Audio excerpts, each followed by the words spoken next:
그는 41년 전 서울 강남의 땅을 사 그 땅 위에 상가주택 건물을 신축하였습니다.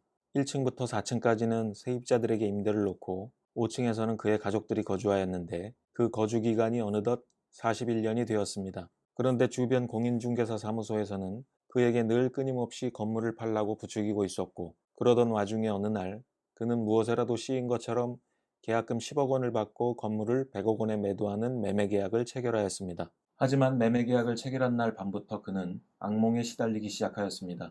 수시로 등에 식은땀이 흐르면서 건물을 매매해서는 안 된다는 생각에 도대체 마음이 안정이 되질 않았습니다.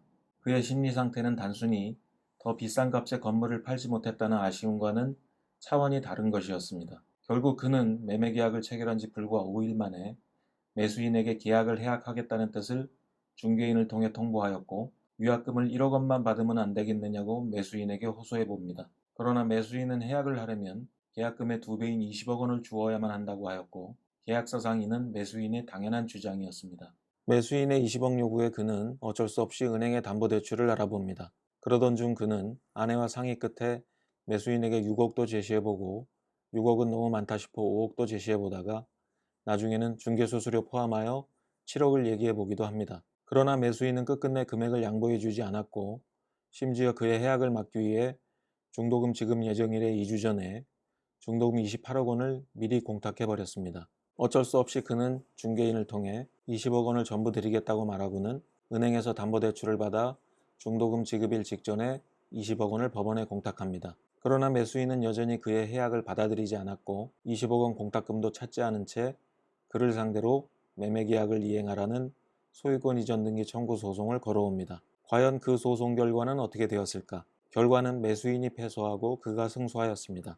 아마 이 영상을 듣는 분들 중에는 이러한 결과가 다소 의아스럽다고 생각하시는 분이 분명히 있으실 것입니다. 상대방에게 아무런 계약 위반이 없음에도 불구하고 일방적으로 계약을 해소시키는 해약은 계약 상대방이 이행에 착수하기 전에 해야만 하는 시기적인 제한이 있고, 보통 계약금의 2배인 해약금을 상대방에게 실제 지급하거나 적어도 그 지급을 준비하여 이행을 제공해야만 비로소 효력이 발생하는데, 이 사건의 경우 매수인은 그 앞으로 중도금을 미리 공탁함으로써 이미 이행에 착수하였고, 그는 매수인에게 아직 해약금의 이행이나 이행의 제공을 하지 않았기 때문입니다. 기존에 존재하는 대법원 판례는 이렇게 판시하고 있습니다. 중도금 지급 기한과 관련한 이행기에 약정이 있더라도 당사자가 채무의 이행기 전에는 착수하지 아니하기로 하는 특약을 하는 등 특별한 사정이 없는 한 그 이행기 전에 이행에 착수할 수 있다. 피고가 계약을 해지한다는 의사표시를 하고 일정한 기한까지 해약금의 수령을 최고하며 그 기한을 넘기면 공탁하겠다고 통지를 한 이상 중도금 지급 기일은 매도인인 피고를 위하여서도 그 기한에 이익이 있다고 보는 것이 옳다. 기존의 대법원 판례는 중도금 지급 기한이 정해져 있더라도 매수인은 매도인에게 미리 중도금을 지급할 수 있다고 한 것이고, 매도인이 매수인에게 적법한 해약금의 수령을 최고했어야 비로소 중도금 지급 기일이 매도인에게도 기한의 이익이 있다고 이해되도록 판시한 것입니다. 이 사건에서 매수인이 중도금을 그 앞으로 미리 공탁한 것도 그가 아직 해약금 전액을 지급하면서 적법한 해약의 의사표시를 하기 이전이었기 때문입니다.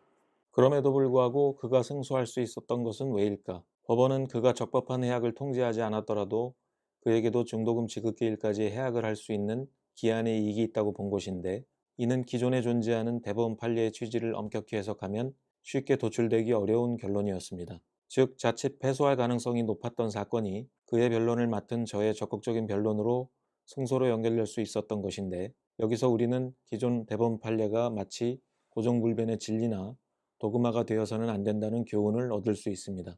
기존 대법원 판결의 저변에 깔려있는 법의 이념과 정신을 현재로 끌고 들어와 변화된 사회상, 거래 당사자들의 변화된 관심사에 맞게 이를 변형하여 판례를 진화시켜야 하는 것입니다. 법원이 이를 스스로 해주는 것이 전혀 아니므로 우리 변호사들은 기존 대법원 판례의 판시만을 기준으로 사건의 승패를 단정지어서는 안 될 것이며, 법조 산윤의 가장 중요한 한 축임을 의식하고 끊임없는 연구와 검토에 매진하여 변론에 최선을 다해야 할 것입니다. 이 사건은 그러한 교훈을 다시 한번 일깨워주는 좋은 사례이기에 이번 영상에서 이를 여러분들에게 소개해 드립니다. 이 영상이 여러분들의 향후 거래 관계에 큰 도움이 되시길 바라고, 우리 법조인들에게도 좋은 귀감이 되길 바랍니다. 감사합니다.